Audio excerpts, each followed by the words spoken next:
À la primature, le Premier ministre, dans son agenda, reçoit des Maliens de Côte d'Ivoire, des responsables du mouvement panafricaniste international, des représentants de la société malienne de chirurgie et des chefs de village venus pour la cérémonie du 4e jour de feu. Bakary Goïta, le père du chef de l'État, Aluseynou Touré, nous en parle. Une délégation de chefs de village venus pour le 40e jour du décès du père du président Assimi Goïta. Ils ont été reçus par le Premier ministre et les échanges ont porté sur les prix des intrants agricoles et la nécessité de les rendre disponibles pour les paysans à l'approche de la saison pluvieuse. Aussi, il leur a été demandé d'œuvrer à la vulgarisation du projet de constitution.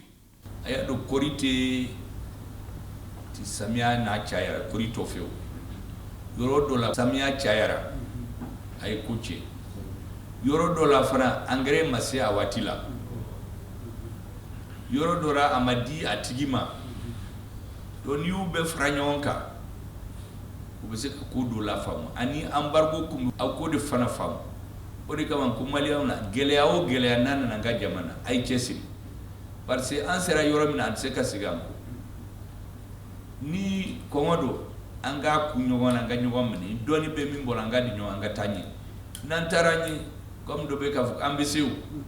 Le président du Haut Conseil des Maliens de Côte d'Ivoire est venu réaffirmer son soutien et celui de sa communauté avant de dire toute sa disponibilité à aider l'État malien dans la vulgarisation du projet de constitution. L'objet aujourd'hui, c'était pour voir le Premier ministre avec tout ce qu'il a fait pour les Maliens. On est venu le saluer aujourd'hui. C'est pour l'encourager à dire tout ce qu'il est en train de faire et tout ce que les Maliens sont en train de faire. Et puis prier Dieu et que dans les difficultés qu'on a là, que ce soit une difficulté passage. En réponse, le chef du gouvernement s'est réjoui de cette démarche des Maliens de Côte d'Ivoire. Il a par ailleurs loué la solide relation entre le Mali et la Côte d'Ivoire à travers les États et surtout les peuples du Mali et de la Côte d'Ivoire. Et réaffirmer devant vous, à transmettre aux Maliens qui sont en Côte d'Ivoire et aux autorités ivoiriennes la disponibilité du gouvernement du Mali, les engagements de notre population à renforcer cette solidarité malgré les aléas politiques ici et là, qui sont généralement de nature extérieure. Nous savons aussi votre poids dans notre économie. Nous savons votre poids dans les débats politiques qu'il y a chez nous.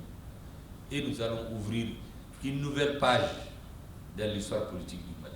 Parce que cette constitution, c'est pour le changement, pour aboutir à la refondation de la République du Mali.